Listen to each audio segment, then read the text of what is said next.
Good day, sir. I'm Sadel Josiah RLP Bangkong, and today I'm going to perform the appropriate assessment on the patient. My case scenario is a 5-year-old female preschooler is brought to the clinic with the following presentations: a fever with ear pain or otalgia and ear discharge or otorrhea. According to her mother, the child had a runny nose a week after the onset of the ear pain and discharge. The child is extremely becoming irritable and denies vomiting or diarrhea. So as the assigned nurse, I'm going to assess the child for the ear examination. But before the assessment, assemble the equipment and the supply, such as the otoscope and the tuning fork, and then do hand washing to deter the spread of the microorganisms, and then introduce yourself and identify the patient and explain the procedure. So, maayong buntag, ako di ay imuhang nurse karon. Pwede na ako mahibalan imong pangalan? Seidel. Okay, Saidel, na ako diri karon ha para tan-awon na ako imong dalunggan. And then after introducing yourself and identifying the patient, we will now proceed to the assessment. So, begin the examination of the ear by inspecting the auricles for color, symmetry of size and position, and palpate the auricles for texture, elasticity, and area of tenderness and lesions that may indicate inflammation or infection of the external ear. And then move the auricle up and down, and then press the tragus and press firmly the mastoid bone, because if the level of the tenderness is high, it suggests that there is a mastoid otitis. Magkuan sa kusi mong dalunggan ha.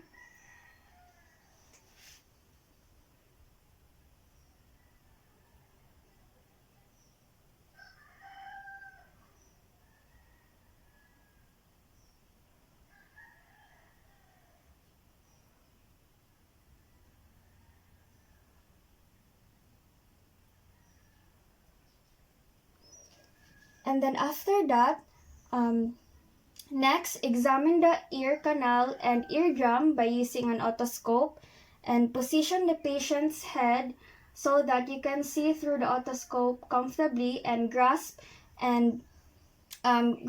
firmly and gently. And for the 4 years old or older, pull it in front and back, slightly away from the head, and then insert the speculum gently into the ear canal by bracing your hand away from the patient's head, and then or away from the patient's face. And then note any cerumen or earwax that may interfere your view, and also observe any discharges, foreign bodies, redness of the skin, and swelling. And then maneuver the speculum until you can see as much as the eardrum as possible. And then note the color and contour of the eardrum, because normally the tympanic membrane is purely gray and semi-transparent, and while abnormally the color are red, yellow, blue, or dull surface.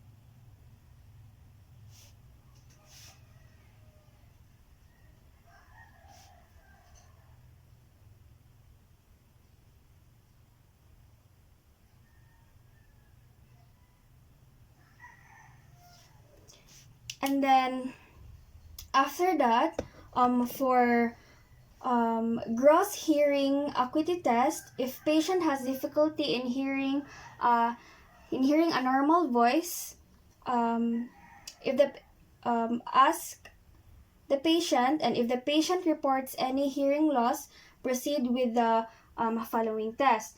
So and then after that, have the client occlude one ear and then place a ticking watch to 2 to 3 centimeters to the unoccluded ear.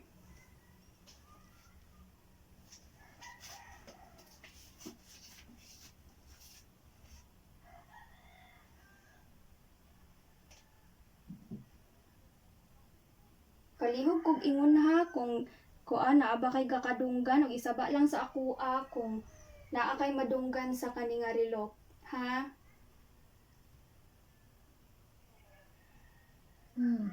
Naa. Naa? And then after that, repeat with the other ear.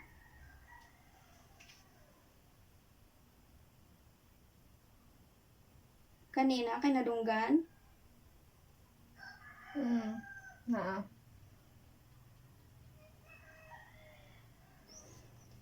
And then after that, if the patient reports any hearing loss, we will now proceed to the next test. So for the patients failing the whispered voice test, a tuning fork test helps determine if the hearing loss is conductive or neurosensory in origin. Test for lateralization by performing the Weber test.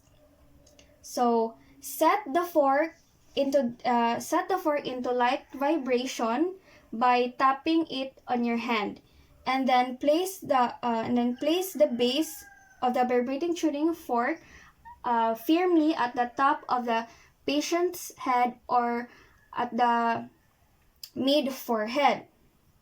Then ask the patient if there are any hearing loss she feel. So pagsaba lang ha kung kung pareho ba sa imong pikas dalunggan o kanang makadungog ka.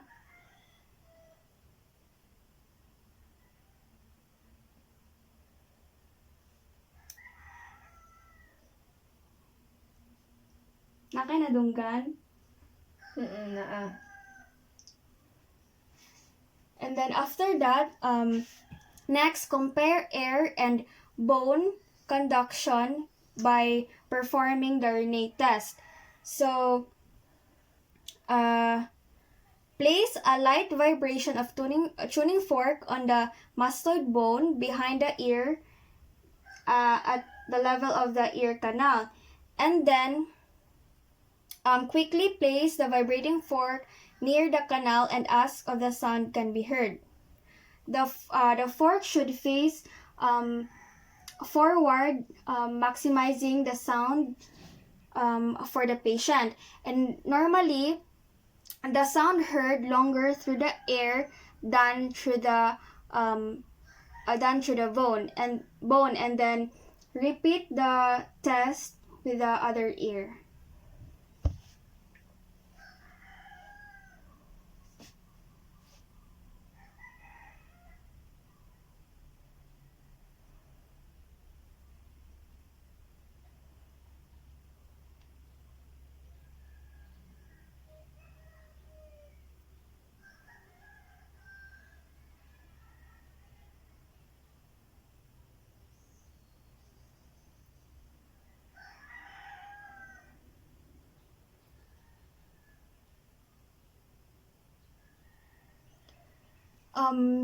And then after that, document any pertinent findings. So after assessing the patient in the ear by doing the ear examination. A 5-year-old female preschooler diagnosed in otitis media or middle ear infections. Ear infection happens mostly in young children, often start 2 to 7 days after the start of a cold or other upper respiratory infection. And then symptoms may include earache, fussiness, fever, losing appetite, vomiting, grumpy behavior, and also trouble in sleeping. So, and then after the assessment,